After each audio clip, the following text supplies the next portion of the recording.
Welcome back to Offseason Outlook. Today we're going to be going over if Jeremiyah Love was the correct pick for the Arizona Cardinals at number 3 overall. Taking a running back that high is always going to be polarizing, so let's dive in.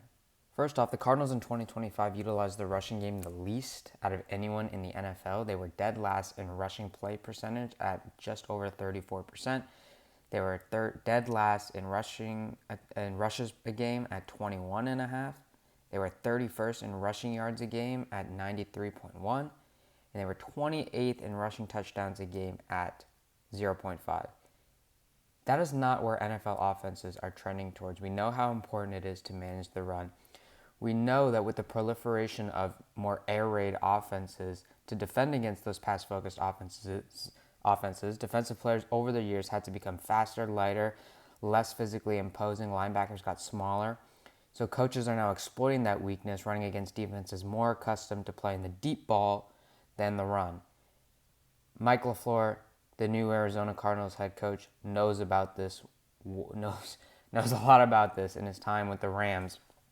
The Rams had a much higher rushing play percentage at 42.3% and averaged 124.7 rushing yards a game with their dual attack of Blake Corum and Kyren Williams. And now we see him replicating that in Arizona with Jeremiyah Love and Tyler Algier. So he understands the importance. He understands the importance of the running back position in handling time of possession, as long drives are mostly built on runs that last for more than half a quarter, keeping the other team from scoring and making turnovers less likely. The best teams manage the clock. They have high times of possessions. Arizona was 19th last year in time of possession, which is not completely abysmal for where they ended up. But listen, the teams with the best running game, like the Bills, were first with a great rushing offense behind James Cook. Now, a lot of people look at the third overall pick in the very high salary that it guarantees the player and see that as a point of conflict with taking a running back. And it's true. Listen, with an average salary of $13.25 million at that position and it's fully guaranteed, it makes Jeremiyah Love the 7th highest paid running back, with Jonathan Taylor right above and Josh Jacobs right below. So he's already in the upper echelon of running backs in terms of money. He has more guaranteed money than any other running back. He's going to get $50 million guaranteed from this deal. Number 2 would be Saquon at 36. Number 3 would be Ashton Jeanty at 36. 4th, Kenneth Walker with 29. And then 5th, Derrick Henry at 25. So yes, this already catapults him into one of the highest paid running backs. But listen, if you're going to take a running back, you have to take them in the first half of the first round. The back half is really the wasteland for running backs. I mean, we think of the back half, we think of the Sony Michels, the Clyde Edwards-Helaire. It's a little bit too early to make a call on Omari and Hampton. But the stars are found in the first half of the first round and even in the top 10. And that's where we get the Saquon Barkleys, Ezekiel Elliott, Adrian Peterson, Bijan Robinson, Jahmyr Gibbs, Christian McCaffrey, Todd Gurley. You can't wait on these guys. You're not going to find these guys in the second round. Yes, you might find some impact running backs in the second round. We think of your Dalvin Cooks and your Nick Chubbs. But if you really want those superstars, those Bijan Robinsons, those Saquon Barkleys, you have to take them early. So that has to factor in. But like I said, with the contract, yes, the surplus value is just non-existent. But this draft was different than so many others. The next prime position that was taken, you could argue Carnell Tate is a prime position at wide receiver, but I'm talking like trenches here, was taken number 9 by the Browns in Spencer Fano. And listen, the Arizona Cardinals offensive line is not completely abysmal. They have the left tackle solved with Paris Johnson. They do need a right tackle pretty desperately, but listen, Todd McShay 92 grade on Jeremiyah Love, 92 grade on Fano.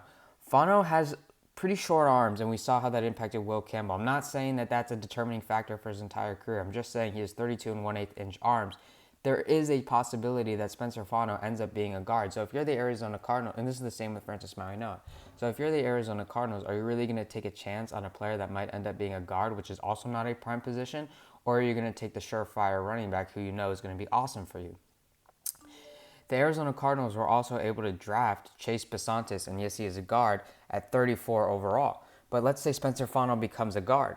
I mean, the gap between him and Chase Besantis is definitely not as large as the gap between Jeremiyah Love and the next running back pick, which was his backup, Jadarian Price.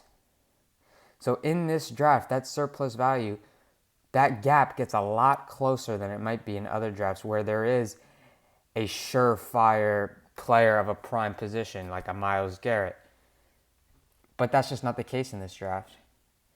And looking into the Arizona Cardinals offensive line, they are a lot more ready to have a superstar running back than the Raiders. I know that the Raiders are probably the worst case scenario for Ashton Jeanty. I mean, their offensive line just faltered, and he couldn't get anything going, and that was a big reason why. For the Arizona Cardinals, it's a bit different. They're not great, but there are some gems in here. In opening holes for the rushing game, and this is according to NFLlines.com, they were 24th. They do have a very high stuff percentage. This is when the O-line just gets stuffed and there's no really push at 18.9%. But they were 20th in overall block win rate at 65.73%. And they only averaged 2.06 10-plus yard rushes per game, which is not great. But here's what I want to point out. In yards before contact per rushing attempt, they were at 1.66 yards. That is tied for third in the NFL, only behind the Bills and the Jets. That means on an average rushing play, their running back could go over 1.5 yards without being touched. That's pretty good.